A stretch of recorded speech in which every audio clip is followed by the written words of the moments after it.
রাখা আছে। ময়নাতদন্তের জন্য মরদেহ নিয়ে যাওয়া হবে ঢাকা মেডিকেল কলেজ হাসপাতালে। সেই খবর জানাতে সরাসরি যুক্ত হচ্ছেন বাইজিদ সাদ। সাদ, ময়নাতদন্তের জন্য কখন মরদেহ নিয়ে যাওয়া হবে জানাবেন।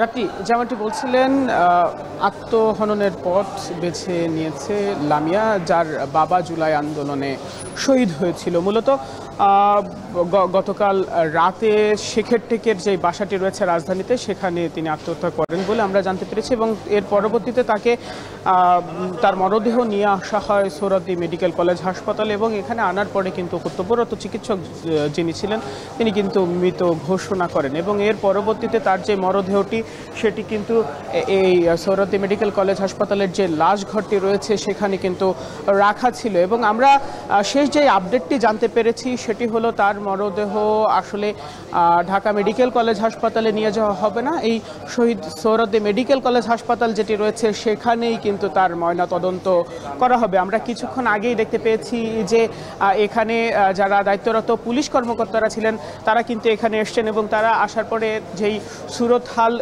প্রতিবেদন যেটি আছে সেটি আসলে জমা দিয়েছেন এবং যেই প্রক্রিয়া থাকে ময়নাতদন্তের আগে সেই প্রক্রিয়াগুলো কিন্তু ইতিমধ্যে এখান থেকে সম্পন্ন করা হয়েছে এবং আমরা জানতে পেরেছি এখানে তার যেই ময়নাতদন্ত সেটি হবার পর কিন্তু তার মরদেহ যেটি রয়েছে তার মরদেহ পটুয়াখালীতে নিয়ে যাওয়া হবে এবং সেখানেই কিন্তু তার কাফন সেটি কিন্তু হবে এবং আমরা যতটুকু জানতে পেরেছি যে এই হাসপাতালেই কিন্তু এখন লামিয়ার মা চিকিৎসাধীন রয়েছে। তিনি কিন্তু তার মেয়ের যেই চলে যাওয়াটা সেটি নিতে পারেননি এবং এর পরপরই তিনি অসুস্থ হয়ে পড়েন, তিনি কিন্তু এখানে চিকিৎসাধীন রয়েছেন। সেই সাথে সাথে আমরা আরও জানতে পেরেছি মূলত তাকে যেই গত 18 মার্চ সংঘবদ্ধ ধর্ষণ করা হয় এবং এর পরবর্তীতে তিনি কিন্তু থানায় মামলা করেছিলেন, পটুয়াখালীর দুমকি থানায় মামলা করেছিলেন এবং সেই মামলার বিষয়টি অগ্রগতি না হওয়া বা আসামিদের ধরার বিষয়ে তেমন কোনো প্রক্রিয়া না থাকার কারণে কিন্তু তিনি আসলে রাগে ক্ষোভে কিংবা অভিমান অথবা লজ্জা সব কিছু মিলিয়ে কিন্তু তিনি আসলে মানসিকভাবে ভেঙে পড়েছিলেন এবং তারই ফলশ্রুতিতে তিনি কিন্তু আত্মহত্যার পথ বেছে নেন এবং তার পরবর্তীতে তার পরিবারের স্বজন যারা রয়েছেন তারা কিন্তু বলছেন যে এই লামিয়ার যে চলে যাওয়া সেই চলে যাওয়াটা আসলে তারা নিতে পারছেন না এবং গতকালকে আমরা রাত থেকেই দেখছি যে এনসিপির বিভিন্ন নেতাকর্মীরা যারা রয়েছেন, বিএনপির নেতাকর্মীরা সহ অনেকেই কিন্তু এখানে এসছেন এবং এখানে আসার পরে তারা জানিয়েছেন যে লামিয়ার যেই মৃত্যু হয়েছে সেটির সঠিক তদন্ত এবং এর বিচার যেন করা হয় সেটিরও কিন্তু তারা দাবি জানিয়েছেন। এই ছিল আমার কাছে সবশেষ। লামিয়ার আত্মহননের খবর জানাতে শহীদ সোহরাওয়ার্দী হাসপাতাল থেকে যুক্ত ছিলেন বাইজিদ সাদ। 24-এর গণ অভ্যুত্থানে শহীদ জসিমের কন্যা লামিয়ার মৃত্যুর ঘটনায় পরিবারে চলছে শোক। সেখানে রয়েছেন প্রতিনিধি জসিম পারভেজ, যুক্ত হচ্ছে তার সঙ্গে। জসিম, লামিয়ার মৃত্যুর ঘটনায় স্বজনদের সঙ্গে আপনার কথা হয়েছে কিনা, তারা আসলে এ বিষয়ে কি বলছেন এবং একই সাথে জানতে চাই ধর্ষকদের বিচার প্রসঙ্গে কি বলছেন তারা।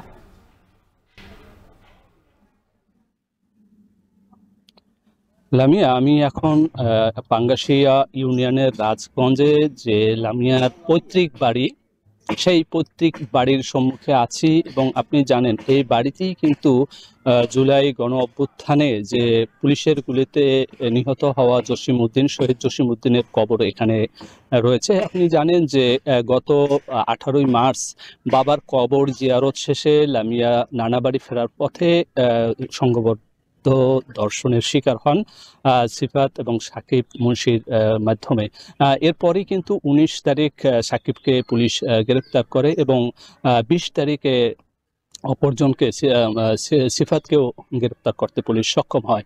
এছাড়া এই ঘটনার পর থেকেই কিন্তু কেন্দ্রীয় নেতৃবৃন্দ এবং তারেক রহমান সহ এবং এনসিপি সহ অন্যান্য সকল দলের নেতৃবৃন্দরা কিন্তু তারা এই বাড়িতে এসেছেন এবং লামিয়াকে যখন জীবিত ছিলেন তখন পটুয়াখালী জেনারেল হাসপাতালে তারা তার চিকিৎসার খোঁজ খবর নিয়েছেন এবং বিচারের সকল যাতে যথাযথ বিচার পায় সে প্রতিশ্রুতি দিয়েছিলেন।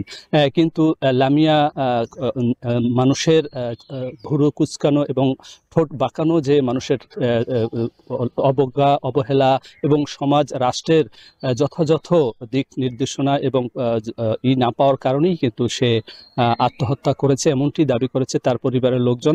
এবং আমি তার দাদির সঙ্গে কথা বলেছি এবং ফুপির সঙ্গে কথা বলেছি, তারা বলেছে যে এই যারা ধর্ষণ করেছে এবং লামিয়াকে নির্যাতন করেছে তারা যেন যথাযথ শাস্তি পায়, সর্বোচ্চ শাস্তি পায়, তাহলেই তাদের আত্মা এবং মন শান্তি হবে। এবং এলাকাবাসী বলছে যে লামিয়া কিন্তু খুব নরম এবং শিক্ষিত এবং লেখাপড়ার আগ্রহ বেশি ছিল। এমন স্বভাবের মেয়েটিকে এভাবে পিতৃহীন এতিম মেয়েকে যারা এভাবে নির্যাতন করেছে তাদের যেন দৃষ্টান্তমূলক শাস্তি নিশ্চিত করে রাষ্ট্র, এমনটি প্রত্যাশা করছেন। এক কথা বলা যায় যে আমরা এখন যে বাড়িতে আছি লামিয়ার পৈতৃক বাড়িতে, এই বাড়ির আশপাশের টোটাল এলাকাই কিন্তু শোকে স্তব্ধ হয়ে আছে। এখানকার যে সমাজ প্রতিনিধি তারা বলছেন যে ধর্ষণের মতো একটি ন্যাক্কারজনক ঘটনায় দিন দিন বেড়েই চলছে। এটাকে যদি প্রকাশ্যে এবং যথাযথ আইনের আওতায় এনে যদি বিচার নিশ্চিত করা হয় তাহলে এমন ঘটনা সমাজ থেকে কমবে এবং সমাজ ভালোভাবে চলবে। এই ছিল আমার কাছে সবশেষ রাত্রি। জুলাই গণ অভ্যুত্থানে শহীদ জসিমের কন্যা লামিয়ার মৃত্যুর ঘটনায় পরিবারে চলছে শোক। সেখান থেকেই যুক্ত ছিলেন জসিম পারভেজ। আরএফএল ওয়াটার পাম্পের